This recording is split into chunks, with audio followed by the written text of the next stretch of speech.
December 19th, 1944. 3 miles north of Bastogne, Belgium. The frozen ground crunched under Staff Sergeant Robert Wilson's boots as he climbed into the turret of his M18 Hellcat. The temperature had dropped to 15 degrees Fahrenheit, cold enough that the metal burned his fingers even through his gloves. Through the pre-dawn darkness, he could hear the rumble of German armor moving south.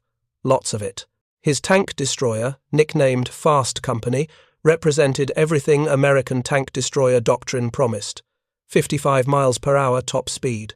A 76mm gun that could punch through 88mm of armor at 2,000 yards. Just 1 inch of frontal armor, barely thicker than the steel on a filing cabinet. The radio crackled. German panzers, at least a company, maybe more. 2nd Panzer Division, heading straight for the crossroads at Nouville. Wilson checked his ammunition. 45 rounds. The math was brutal. His crew of 5 was about to face 30 tons of German steel with a vehicle that weighed 20 tons and could be penetrated by a German machine gun at close range. But Wilson had been trained at Fort Hood, Texas, where Lieutenant Colonel Andrew Bruce had promised them something revolutionary. Tank destroyers weren't tanks. They weren't supposed to stand and fight. They were supposed to be fast, deadly, and gone before the enemy could respond. Hit and run warfare. Seek, strike, destroy. As the first grey light of morning revealed the approaching German column, Wilson realized that everything he'd been taught about tank destroyer doctrine was about to collide with a reality that no one at Fort Hood had anticipated. The Hellcat was about to become something its creators never intended, and the survival of the 101st Airborne Division, surrounded in Bastogne, depended on how well he could improvise.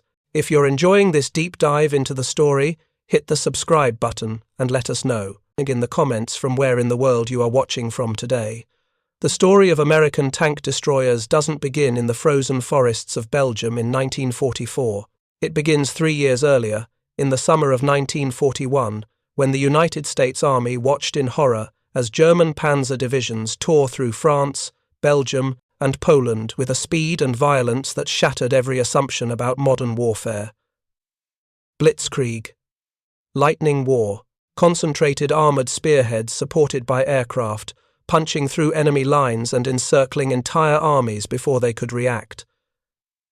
General George Marshall understood the threat immediately. The American military in 1941 possessed more horses than tanks. The Army's anti-tank weapons consisted primarily of 37mm guns that had proven spectacularly ineffective against German armour in France. Something had to change, and it had to change fast. On May 14, 1941, Marshall made a decision that would reshape American armoured warfare. He created a special planning board to develop a new doctrine for defeating massed tank attacks. The officer he chose to lead it was Lieutenant Colonel Andrew Davis Bruce, a West Point graduate with a reputation for aggressive tactics and innovative thinking. Bruce's vision was radical. He didn't want defensive anti-tank guns sitting in fixed positions, waiting for German tanks to attack. He wanted fast, mobile vehicles that could race to threatened sectors, ambush enemy armour, and then disappear before the panzers could respond. Speed over armour, mobility over protection, firepower over survivability. The concept became known as Tank Destroyer Doctrine, and it was codified in Field Manual 18-5 in June of 1942. The manual's foreword stated it plainly: "There is but one objective of tank destroyer units, this being plainly inferred by their designation. Destroy tanks, nothing else mattered." Bruce's doctrine emphasized that tank destroyers would be held in reserve at corps or army level, not dispersed among infantry units. When enemy armour massed for an attack, the tank destroyers would be rushed forward as complete battalions, striking at the flanks and rear of the German columns. The emphasis was on offensive action, on hunting rather than waiting, on seeking out the enemy rather than letting the enemy find you. By November of 1941, Bruce had established the Tank Destroyer Tactical and Firing Center at Fort Hood, Texas. Over the next 3 years, it would train more than 100 tank destroyer battalions, teaching them a doctrine that sounded brilliant on paper, emphasized speed, aggressiveness, and concentrated firepower. What it didn't emphasize was what would happen when that doctrine met the reality of actual combat. The first American tank destroyer to reach production was hardly the vehicle Bruce had envisioned. The M3 gun motor carriage mounted a World War I-era French 75mm gun on an M3 half-track. It was slow, vulnerable, and desperate. But in the summer of 1942, it was what the Army had available. The M6 followed, mounting a 37mm anti-tank gun on the back of a 3/4-ton truck. The gun fired over the rear, which meant the vehicle had to be facing away from the enemy to engage. Crews called it the suicide truck. It was cancelled after only 355 were built, most of which never saw combat. These early attempts revealed a fundamental problem with tank destroyer development. The vehicles available didn't match the doctrine's requirements. Then came the M10 Wolverine, and everything changed. Based on the M4 Sherman's chassis and drivetrain, the M10 mounted a 3-inch gun in an open-topped turret. It entered production in September of 1942, and by the time production ended in December of 1943, Fisher Body had built 4,993 M10s, with Ford adding another 1,013 M10A1s. The M10 represented a compromise between Bruce's vision and mechanical reality. It was slower than he wanted, 30 miles per hour maximum, but it was reliable. The open-topped turret sacrificed crew protection, but provided excellent visibility for spotting enemy armor. The 3-inch gun could penetrate 68mm of armor at 1,000 yards, adequate against early German tanks, but increasingly inadequate as the war progressed. Crews had mixed feelings about the Wolverine. The reliable Sherman-based chassis meant fewer breakdowns.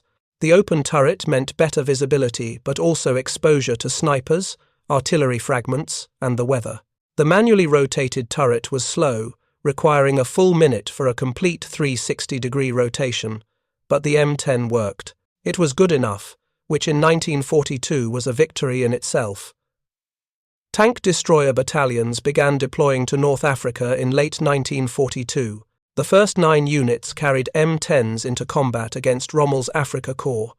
What they discovered in the deserts of Tunisia would begin to reveal the gap between doctrine and reality. Tank destroyer doctrine assumed that German armor would mass for concentrated attacks, creating clear targets for tank destroyer battalions to intercept. But German tactical doctrine in North Africa emphasized dispersed operations, small combined arms teams of tanks, infantry, and anti-tank guns supporting each other. The massed panzer attacks that Bruce had envisioned rarely materialized. Instead, tank destroyer battalions found themselves attached to infantry divisions, providing direct fire support, engaging enemy strong points, and yes, occasionally fighting German tanks, but usually in small-scale engagements rather than the decisive battalion-strength ambushes that doctrine prescribed. The M10 performed adequately against Panzer IIIs and Panzer IVs. But in February of 1943, near the Kasserine Pass, American forces encountered something new. The Tiger I, 56 tons, 100mm of frontal armor, an 88mm gun that could kill an M10 from over 2,000 yards. The M10's 3-inch gun couldn't penetrate the Tiger's frontal armor even at point-blank range. The encounter wasn't decisive. The Germans had only a handful of Tigers in Tunisia, but it revealed a troubling truth. Tank destroyer firepower wasn't keeping pace with German tank development. Bruce had prioritized speed and mobility, but speed didn't matter if your gun couldn't hurt the enemy. Back at Fort Hood, Bruce was already pushing for something faster, something that embodied his original vision more completely. He called it the T-70, and when it entered production in the summer of 1943, it received a name that captured its lethal intent. Hellcat. The M18 Hellcat represented Bruce's purest expression of tank destroyer doctrine. Built on a purpose-designed lightweight chassis rather than a tank hull, it weighed just 20 tons. Its Continental R975 radial engine, the same type used in aircraft, generated 450 horsepower. The result was a top speed of 55 miles per hour on roads, making it the fastest-tracked armored vehicle of the war. Any side.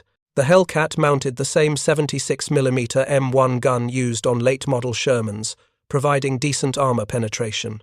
The turret rotated through 360 degrees in just 24 seconds using an electro-hydraulic traverse system 5 times faster than the M10's manual system. The breech block was tilted 45 degrees to aid loading in the confined turret space, but the Hellcat's speed came at a devastating cost. Frontal armor was just 1 inch thick, side armor was half an inch. The open-topped turret provided even less protection than the M10. During testing, 9 out of 30 armor-piercing .30 caliber bullets penetrated the side of the turret at 75 yards. A German machine gun could kill a Hellcat crew. Bruce believed this trade-off was acceptable. Tank destroyers weren't supposed to get hit. They were supposed to be so fast, so mobile, that they could engage from ambush positions and then disappear before the enemy could respond. Speed was armor. Buick's publicity department embraced the concept with enthusiasm.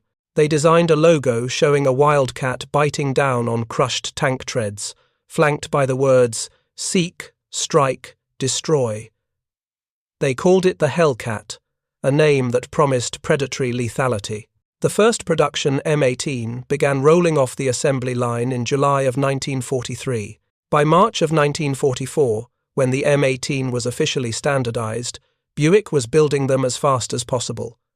The Army had ordered 1,000 units initially, then 1,800 more. Eventually, 2,507 Hellcats would be produced before production ended in October of 1944. As these tank destroyers prepared to ship overseas to the European theatre, a debate was raging among Army leadership about their utility. General Omar Bradley, commander of the 1st United States Army, refused the new M18 when they were first offered in January of 1944. His tank destroyer battalions in England had been equipped with M10s for over a year. The crews were trained, the vehicles were reliable, and Bradley was more interested in a different tank destroyer altogether, one mounting a much heavier gun. The M36 Jackson represented the opposite approach from the Hellcat. Built on the M10's hull with additional armor, it mounted a 90mm gun capable of penetrating 150mm of armor at 1,000 yards. It could kill a Tiger or Panther from the front at meaningful combat ranges. The Jackson was slower than the Hellcat and heavier than the M10, but it had the firepower that was increasingly necessary as German tanks grew more formidable. Bruce objected to the M36 project, arguing it violated tank destroyer doctrine's emphasis on speed and mobility. He was overruled. The Army Ground Forces approved production in October of 1943, recognizing that firepower mattered more than speed when facing Tigers and Panthers. The first M36s wouldn't reach Europe until October of 1944, too late for the Normandy invasion, but just in time for the autumn fighting as the Allies pushed toward Germany. In the meantime, tank destroyer battalions would have to make do with what they had, M10s, and, for a fortunate few units, the new Hellcats. As Robert Wilson and thousands of other tank destroyer crewmen prepared to deploy to Europe in the spring and summer of 1944, they carried with them Bruce's doctrine and Bruce's promises. They'd been trained to be aggressive, mobile, and lethal.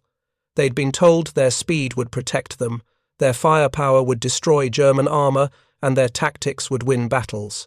What they were about to discover was that war doesn't respect doctrine.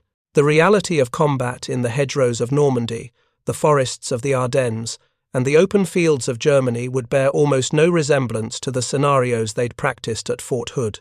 Tank destroyer battalions would be parceled out to infantry divisions, fighting from static positions rather than racing to intercept enemy armor. They'd engage German tanks in close-range ambushes rather than long-range ambushes, and they'd discover that Bruce's emphasis on speed over armor had created vehicles that could be killed by weapons far less formidable than the Panthers and Tigers they were designed to destroy. The first Hellcats arrived in Italy in the spring of 1944. 5 T-70 prototypes were deployed to the 894th Tank Destroyer Battalion's Reconnaissance Company. They participated in the breakthrough operations at Anzio in late May, and the initial reports were mixed. Crews loved the Hellcat's speed and maneuverability. The electric turret traverse was a revelation after the M10's manual system. The Continental radial engine started reliably and provided excellent acceleration. In open terrain, The Hellcat could outrun anything the Germans had. But combat revealed problems. The 76mm gun, while effective against Panzer IVs, struggled against Panthers. The thin armour meant crews felt exposed and vulnerable. The open turret allowed excellent visibility, but also let in rain, snow, and the cold Italian spring air. And most troubling, the tactical situations where the Hellcat's 55-mile-per-hour top speed would be useful almost never materialized in actual combat. When the Allies landed in Normandy on June 6, 1944, tank destroyer doctrine was about to face its most severe test. The bocage, the ancient hedgerow country of Normandy, consisted of small fields surrounded by earth berms topped with dense vegetation, some 8 feet tall and thick enough to stop a truck. Visibility was 50 yards maximum. The terrain made Bruce's emphasis on speed and mobility nearly irrelevant. In the bocage, combat happened at ranges measured in dozens of yards, not thousands. Tank destroyer battalions, equipped with M10s, found themselves attached to infantry divisions, supporting attacks through the hedgerows. The doctrine of holding battalions in reserve and committing them as complete units to counter massed armour attacks was abandoned almost immediately. Instead, tank destroyer platoons and companies were parcelled out to infantry regiments, used more like assault guns than mobile tank killers. The M10's open turret, which provided excellent visibility in open terrain, became a cast liability in the bocage. German infantry could approach within grenade-throwing range before being spotted. Snipers could pick off exposed crewmen. Artillery fragments that would have bounced off a closed turret killed tank destroyer crews. And then there were the Panthers and Tigers. On July 6, 1944, General Dwight Eisenhower's headquarters sent an urgent message. All M10 battalions should be converted to the new M36 as soon as possible. The M10's 3-inch gun had proven ineffective against the thick frontal armour of the Panther medium tank. 4 days later, on July 10th, the 899th Tank Destroyer Battalion demonstrated why this conversion was necessary. Near Le Désert, the 899th blunted a German counterattack by the Panzer Lehr Division. In a fierce 2-day battle, they destroyed 12 Panthers, 1 Panzer IV, and 1 Sturmgeschütz 3 assault gun. Most of the fighting took place at ranges of less than 200 yards. The M10s couldn't penetrate Panther frontal armour, so they had to manoeuvre to get side shots, exposing themselves to German fire in the process. The kill ratio told the story. The 899th lost multiple M10s to achieve those kills. Tank destroyer crews were discovering that Bruce's doctrine, the aggressive seeking out and destroying of enemy armour, got you killed when the enemy's tanks had better guns and thicker armour than yours. As summer turned to autumn in 1944, 3 different American tank destroyers were operating in Europe, each representing a different philosophy. The M10, reliable but undergunned. The M18 Hellcat, fast but vulnerable. And the M36 Jackson, finally arriving in October with the firepower to face German heavy armour on more equal terms. General George Patton's Third Army received the first Hellcat battalions, including the 603rd, 704th, and 705. Patton's aggressive, fast-moving style of warfare seemed ideally suited to the Hellcats' capabilities. In the race across France in August and September, the Hellcats performed well, using their speed to keep pace with advancing armour and engaging German rearguards. On September 19th, near Haraucourt, France, the 704th Tank Destroyer Battalion attached to the 4th Armoured Division demonstrated what the Hellcat could do when conditions favoured its strengths. Lieutenant Edwin Leper led an M18 platoon of Company C toward Rechicourt-la-Petite. Through the morning fog, he saw a German tank gun muzzle appear 30 feet away. He deployed his platoon. In 5 minutes, 5 German tanks of the 113th Panzer Brigade were knocked out for the loss of 1 M18. The Hellcat's speed had gotten them into position. The fast turret traverse had let them engage multiple targets quickly. The 76mm gun, at close range and hitting side armour, had done its job. But Haraucourt was the exception, not the rule. More often, Hellcat crews found themselves grinding infantry support missions, sitting in static positions providing fire support, exactly the opposite of what Bruce had envisioned. The tank destroyer concept of mobile reserves rushing to intercept enemy armor rarely matched combat reality. If you find this story engaging, please take a moment to subscribe and enable notifications. It helps us continue producing in-depth content like this. By December of 1944, the war seemed to be winding down. American and British forces had pushed across France and into Belgium. The German army was retreating on all fronts. Victory seemed inevitable, just a matter of time. Then, on December 16th, Germany launched its final major offensive, Operation Wacht am Rhein, the Watch on the Rhine. 25 divisions, including elite Panzer and SS units, smashed through thinly held American positions in the Ardennes forest. The objective was Antwerp. The means was classic blitzkrieg, concentrated armor, speed, surprise. Everything tank destroyer doctrine had been designed to counter. The Battle of the Bulge was supposed to be tank destroyer doctrine's moment of validation. 25 German divisions, including the 2nd and 9th Panzer Divisions, the 1st and 12th SS Panzer Divisions, concentrated armor punching through American lines. This was exactly what Andrew Bruce had envisioned when he created the tank destroyer force. Massed enemy armor creating a clear target for concentrated tank destroyer response. Except it didn't work that way. By December of 1944, nearly all tank destroyer battalions had been permanently attached to specific infantry divisions. The doctrine of holding them in reserve at corps or army level, ready to rush forward as complete battalions, had been abandoned months earlier. Tank destroyer companies and platoons were scattered across the front, supporting infantry in static positions, exactly the opposite of what Bruce had prescribed. When the German offensive began, tank destroyer units responded not as concentrated battalions executing coordinated ambushes, but as isolated platoons fighting desperate defensive actions wherever they happened to be positioned. The 705th Tank Destroyer Battalion, one of the few Hellcat-equipped units in theatre, found itself in exactly this situation. Lieutenant Colonel Clifford Templeton received orders on the evening of December 18th to move his battalion south from its position with 9th Army and join 8th Corps at Bastogne. The 705th was scattered across multiple locations.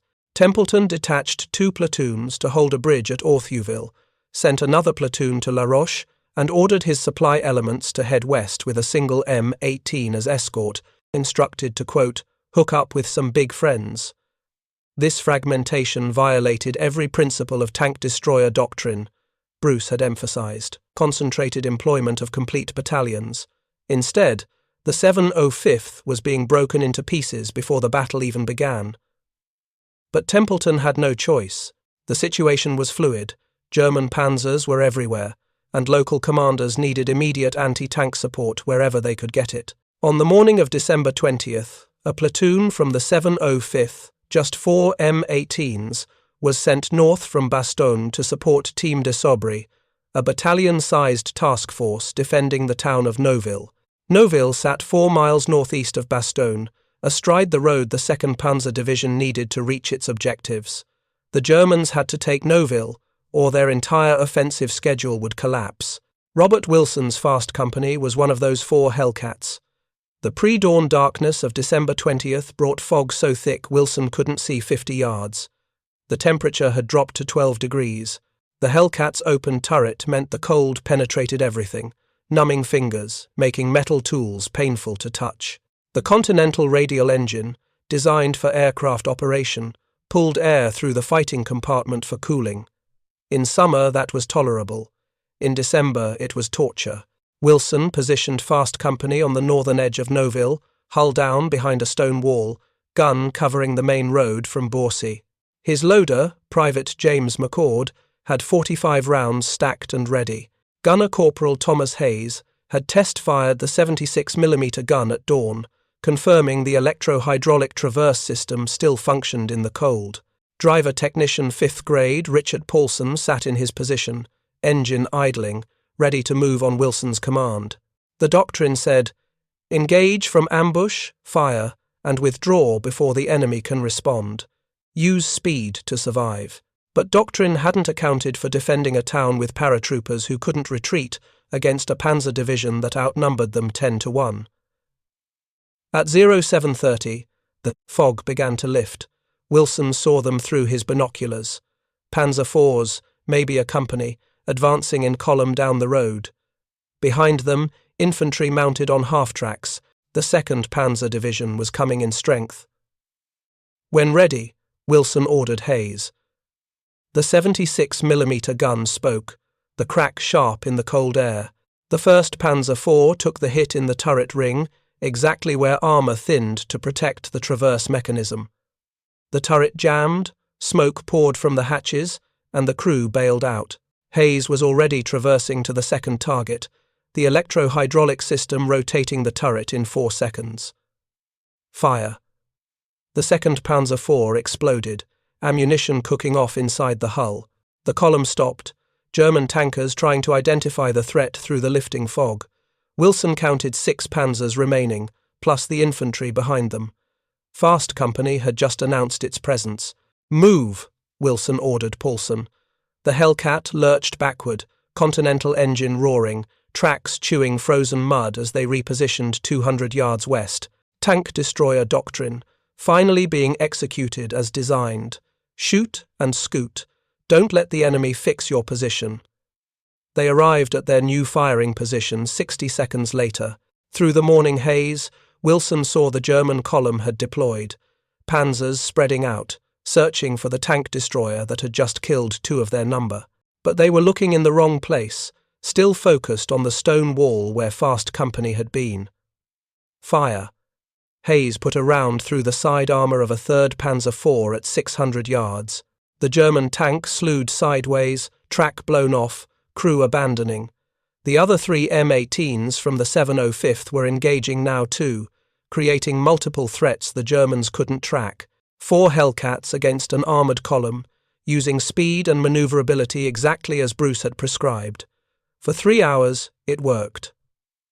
The 4 M18s of the 705th, supported by paratroopers from the 506th Parachute Infantry Regiment and a handful of Sherman tanks from Team de Sobry, held Noville against the 2nd Panzer Division. Wilson's Fast Company destroyed 5 German tanks that morning, repositioning 8 times, never staying in one location long enough for German return fire to find them. But doctrine had a problem it couldn't solve. Fuel. The Hellcat's Continental R975 engine generated 450 horsepower and consumed fuel at a rate that made the Sherman look economical. Each repositioning maneuver, each high-speed dash to a new firing position, burned through their limited supply. By noon, Fast Company's fuel gauge showed less than a quarter tank. Wilson had maybe 90 minutes of operation remaining before they'd be immobile. And the Germans kept coming. At 1300 hours, the 2nd Panzer Division committed its reserve, another company of panzers supported by infantry and self-propelled guns.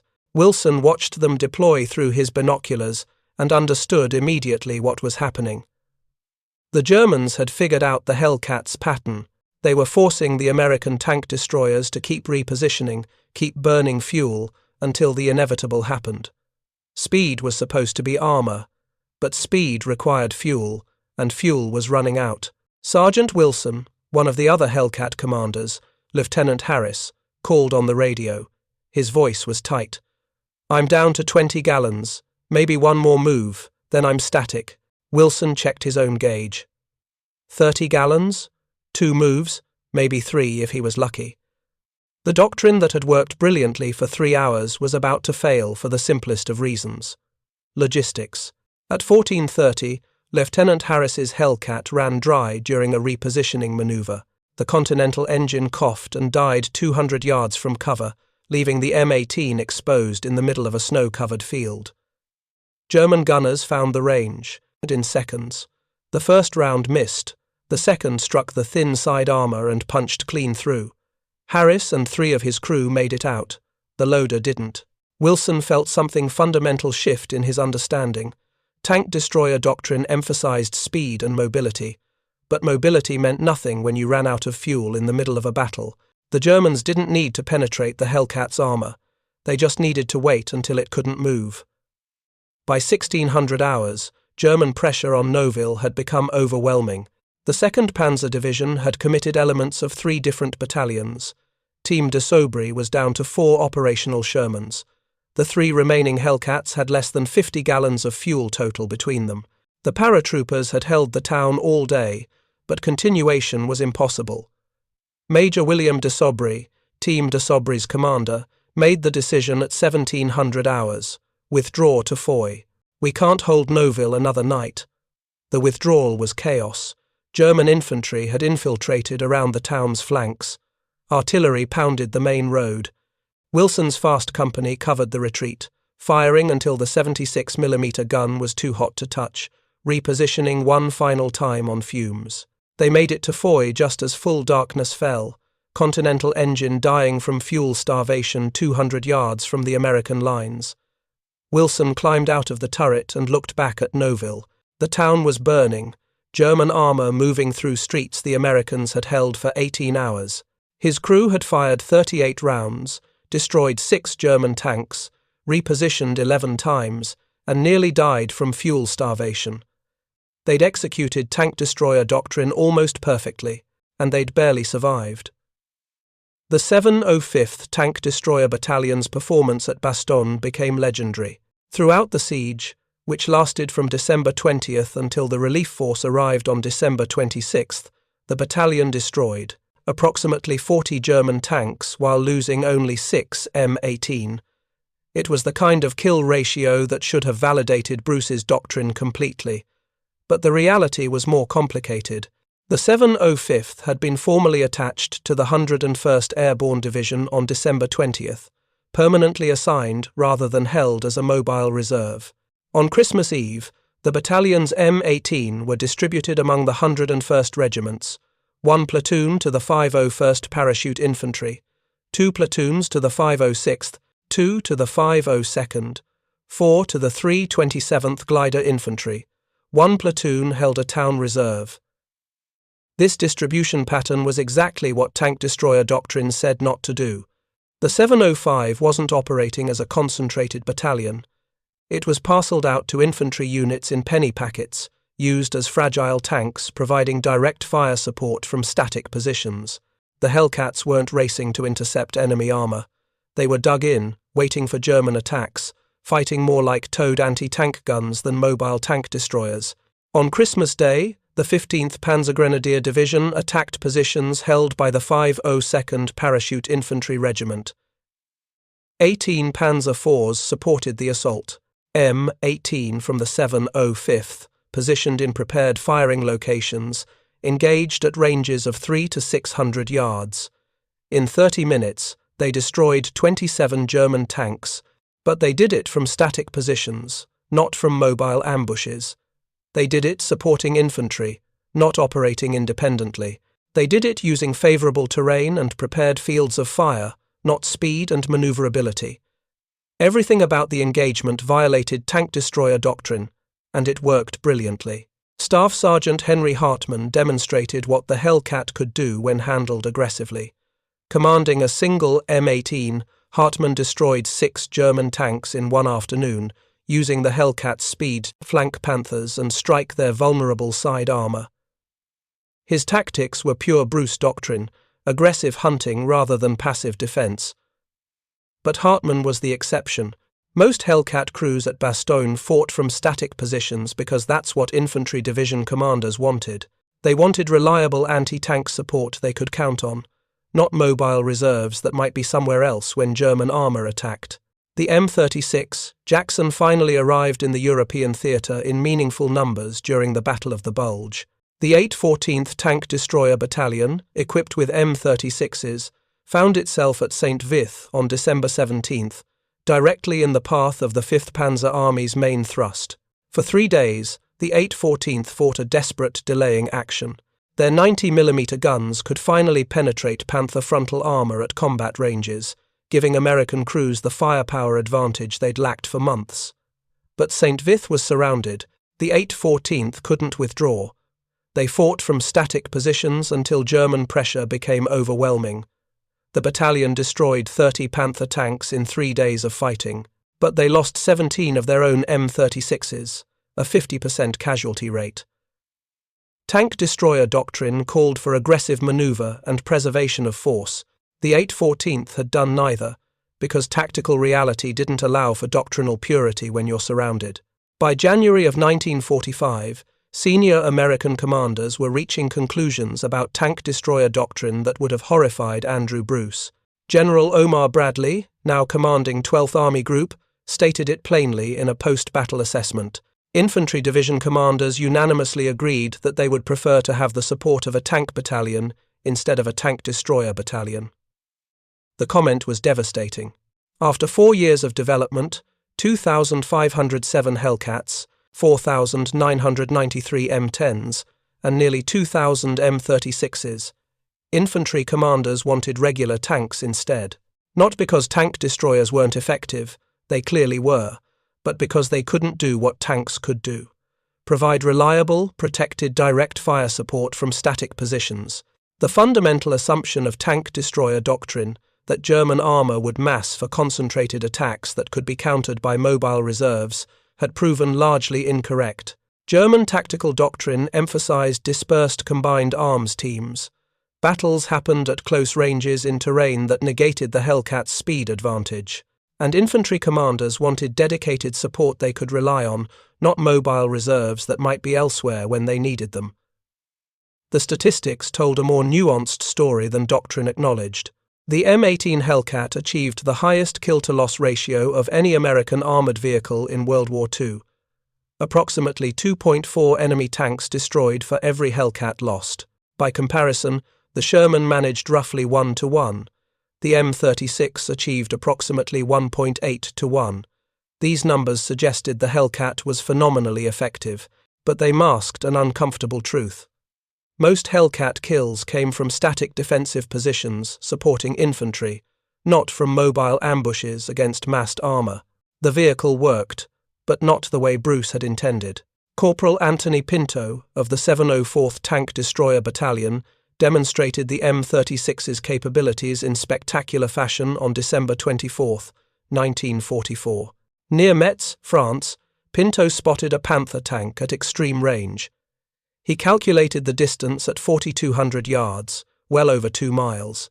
His gunner, Sergeant Harold Johnson, adjusted the 90mm gun's elevation and fired. The round took 18 seconds to cover the distance. Pinto watched through his binoculars as it struck the Panther's turret and penetrated.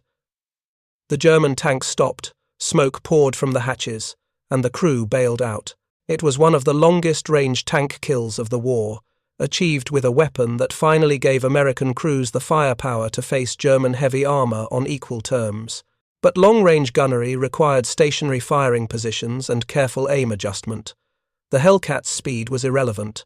What mattered was the M36's 90mm gun and the crew's gunnery skill. By March of 1945, as Allied forces pushed across the Rhine and into Germany proper, tank destroyer battalions were being converted from their original role. The Army began re-equipping towed anti-tank battalions with self-propelled M18 and M36s. But the mission was changing.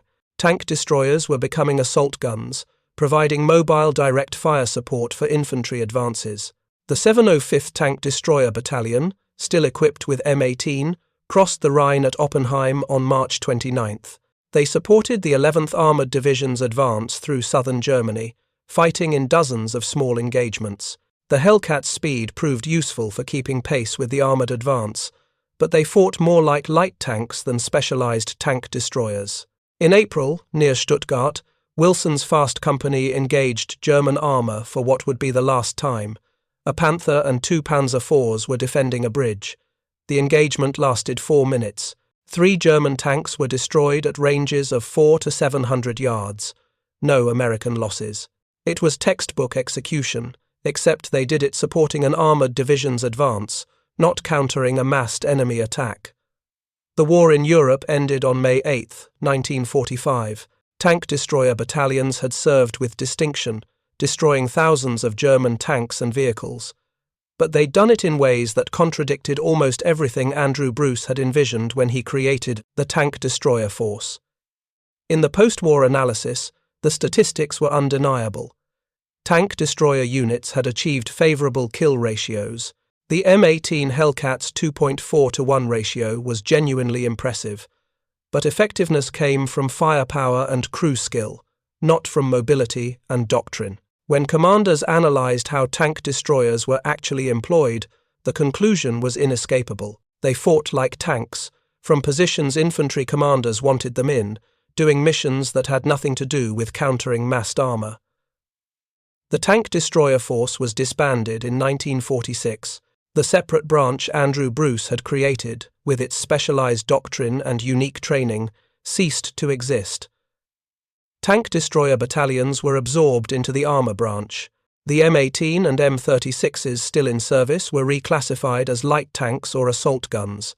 Bruce's vision of fast, aggressive, mobile anti-tank forces racing to intercept enemy armor had been tested in the crucible of combat and found wanting. Not because the vehicles were bad, the Hellcat was genuinely excellent, but because the tactical situations where Bruce's doctrine would work rarely existed. German armor didn't mass for concentrated attacks very often, and when it did, tank destroyer battalions had usually already been parceled out to infantry divisions. But the story of American tank destroyers reveals something Hollywood war movies rarely show: the gap between doctrine and reality, between what planners envision in peacetime and what soldiers actually do in combat, between elegant theory and messy execution under fire. Robert Wilson survived the war. Fast Company made it through Bastogne, across France, through Germany, and into Austria by war's end. Wilson received a Silver Star for his actions at Nouville, though the citation didn't mention that he'd almost run out of fuel doing exactly what doctrine prescribed. Years later, in a letter to his son, Wilson wrote about tank destroyer doctrine with the clarity of someone who'd seen it tested and found wanting. "They told us speed was armor," he wrote, "that we'd race to meet German panzers and destroy them with mobility and firepower. But speed doesn't mean much when you're defending a town, or supporting infantry, or you're down to your last 5 gallons of fuel." We weren't tank hunters. We were just tankers in fast, fragile machines, doing the same job everyone else was doing, trying to stay alive and kill the enemy before he killed us. The M36 Jackson, with its 90mm gun, came closest to being the tank destroyer doctrine needed. It had the firepower to face Panthers and Tigers frontally, but it arrived too late, in too few numbers, and was employed the same way as every other tank destroyer, supporting infantry from static positions rather than hunting armor from mobile reserves. If you'd asked infantrymen at Bastogne what they thought of tank destroyers, they'd have told you the Hellcats were invaluable, fast, deadly, always there when German armor attacked. But that's because the 705th wasn't operating according to doctrine. They were permanently attached, distributed among infantry regiments, fighting from positions division commanders wanted them in. The truth about American tank destroyers that Hollywood never shows is this: they worked. They were effective. They achieved impressive kill ratios and helped win battles. But they succeeded by abandoning almost everything that made tank destroyer doctrine unique. They succeeded by becoming what Andrew Bruce said they should never be: fragile tanks used for direct infantry support. The M18 Hellcat went on to serve in the Korean War, though in limited numbers. Its speed was still impressive, its guns still effective against North Korean T-34s, but it served as a light tank, not as a specialized tank destroyer. The doctrine had died, even if the vehicles lived on. Some M36s served into the 1960s with foreign armies. Yugoslavia operated them into the 1990s, using them in the Balkan conflicts.